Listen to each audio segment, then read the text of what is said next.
हम किशोरी झा सब गोटा के नमस्कार करै छी।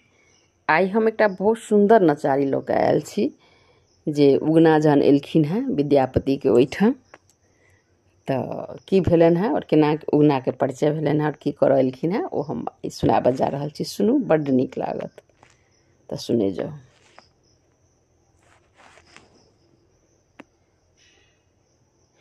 मिथिला नगर में एला महादेव, बैसी गेला विद्यापति के द्वार गे माई।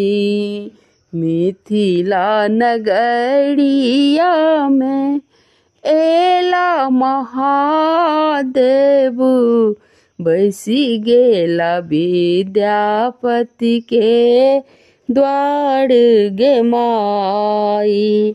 उगना नाम कहलन महादेव, उगना नाम कहलन महादेव।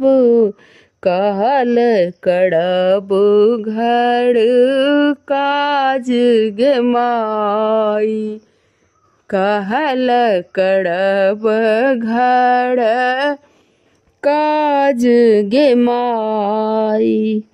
एहन भंगिया के कत छाँव आनलहूँ, एहन भंगिया के कत छाँव आनलहूँ। बाड़ी झाड़ी देलनी उजाड़ी गे माई, बाड़ी झाड़ी देलनी उजाड़ी गे माई। सुनु हे सुधीरा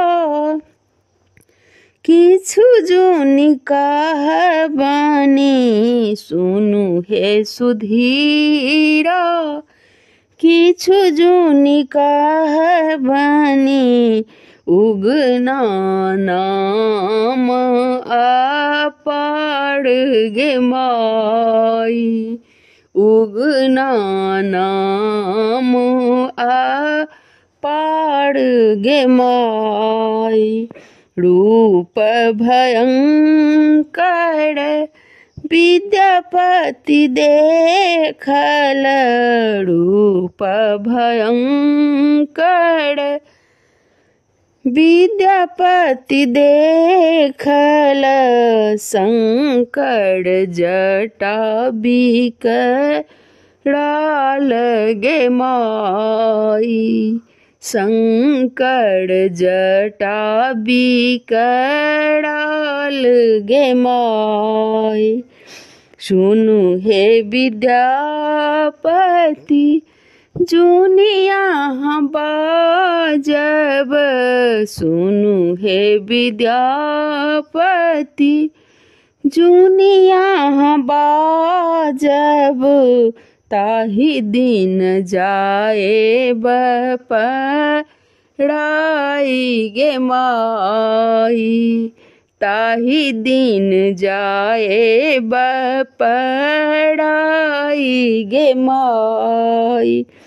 मिथिला नगरिया में आयला महादेव, बसी गेला विद्यापति के द्वार गे माई, बसी गेला विद्यापति के द्वार गे माई।